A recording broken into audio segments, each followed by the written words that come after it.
Welcome to video 3 of my allotment series. So this video I'm going to talk about all of the things that I've planned and the kind of layout of the site and the designs that I've been coming up with over the last sort of few weeks, where I'm at and what's next.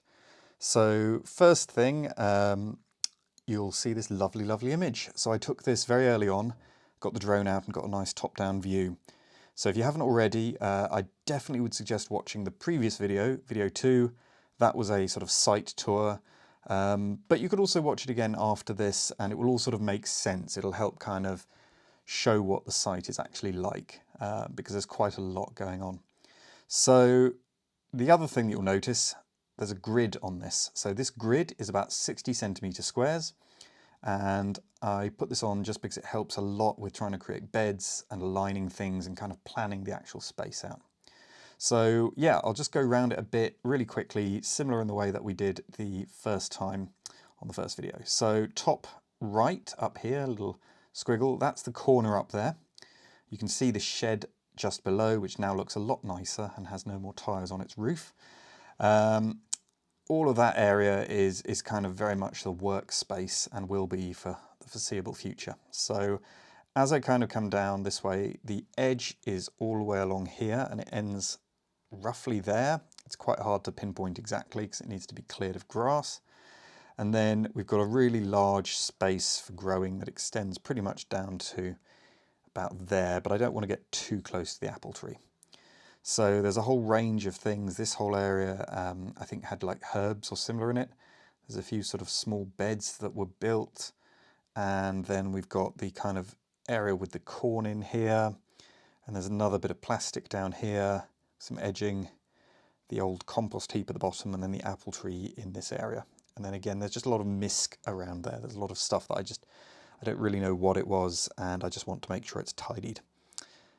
So as we go along the bottom of the plot, we then hit the other side. So you can really see much more clearly in the top-down view where the dividing sort of line is. I'll draw one on now roughly.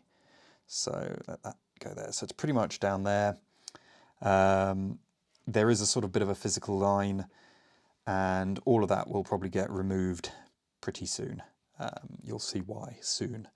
So anyway, bottom left, you've got the kind of half construction that's kind of starting to fall apart a bit down there with the door, and lots of raised things that I'm assuming something could fit into or could be used. I mean, I plan to reuse all of these in various spaces, but I will be moving them all first.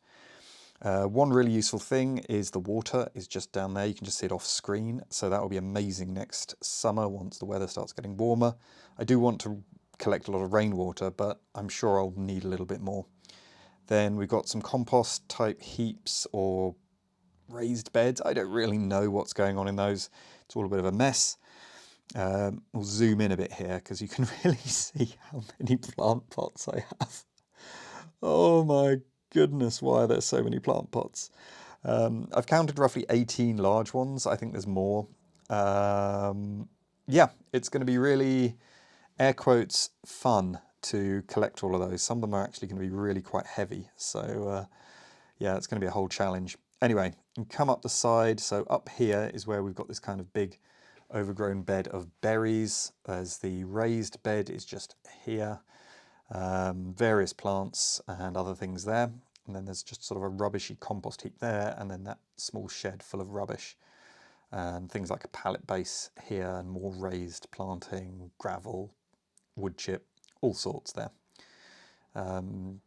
Just very chaotic, not really very organised, very difficult to move through the space.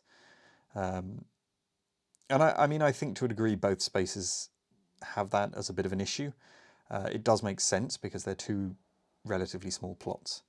So, moving on to exciting new things. So I'll zoom in a bit here. So this is my first part of my plan. So what we have here is the brown area is roughly the paths. Now I'm probably going to make these, I might make these a little bit smaller. They might actually come in at more like 1 meter. They're currently listed at 1.2.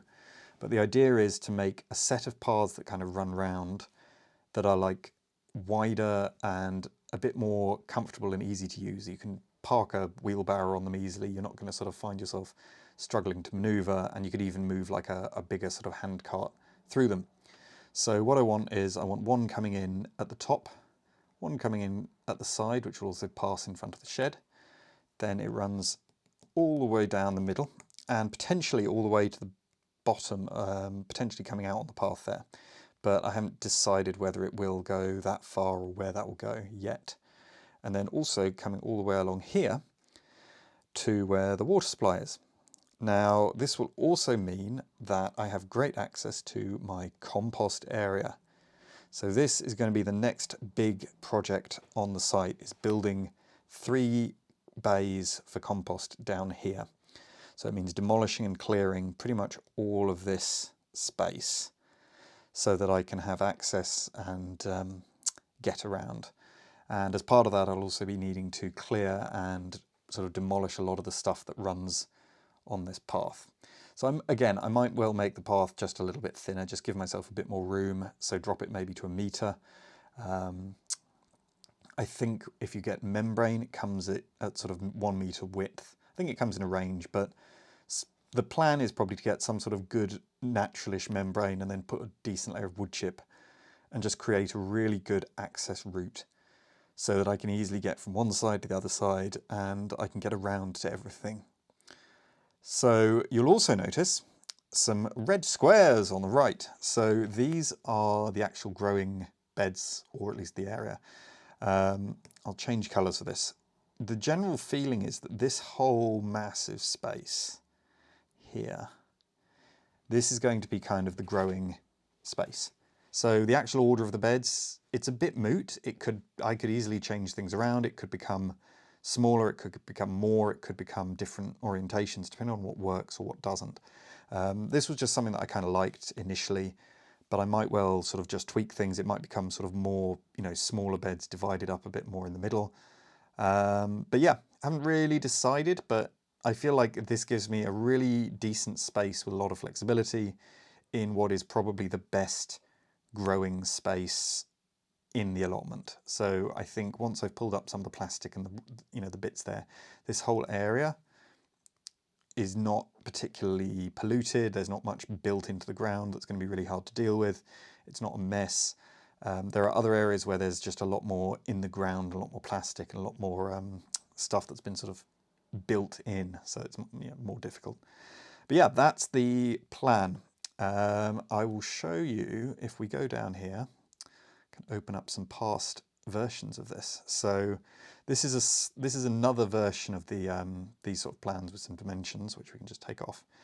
And the idea is roughly this. So one big area is sort of veg and crops, so that's where I grow the majority of the stuff that I actually want to eat. And then longer term would be to have a polytunnel down left, you can see the blue area, and then a fruit cage above that, and then sort of misc beds, small beds along the side here. And again, the path kind of combo is a bit rough here. There's more path here than I probably want, but I'll have to see what I do.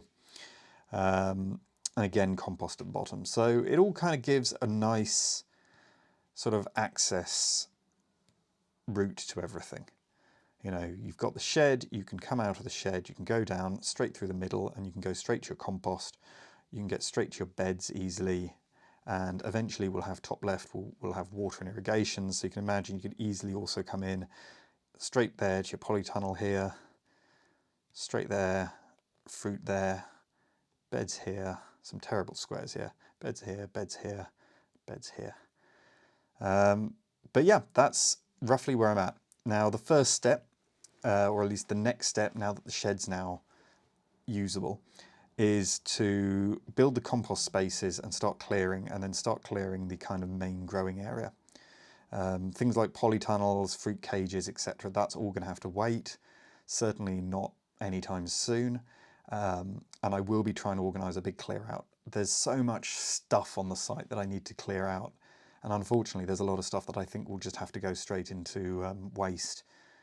Lots of plastics and other just things like cartons and stuff like that. So I'll probably end up doing one big sort of potentially even hiring a skip to put it all into, or hiring some sort of waste disposal thing. Anyway, that is where we are currently. So, I mean, it's currently, what is it? It's the 20th of November, 2025. It's getting really, really cold, which is actually really cool because it's killed off a lot of the plants that are actually in the way there. So it's made it suddenly very easy to see where things are. So I'm happy about that. And I'll be getting on with the next few jobs really soon. So I'm hoping the next big video will actually be a kind of demolition and clearance of this bottom left area, and a general sort of reorder. But I've just got a few more little bits to finish on the shed first, which I'm hoping to get done tomorrow. Anyway, looking forward to making that video. It's going to be really fun actually finally clearing some stuff. I have not particularly enjoyed doing the shed. It's very, very boring and frustrating stuff because I kept having to fix more things as I took more things off.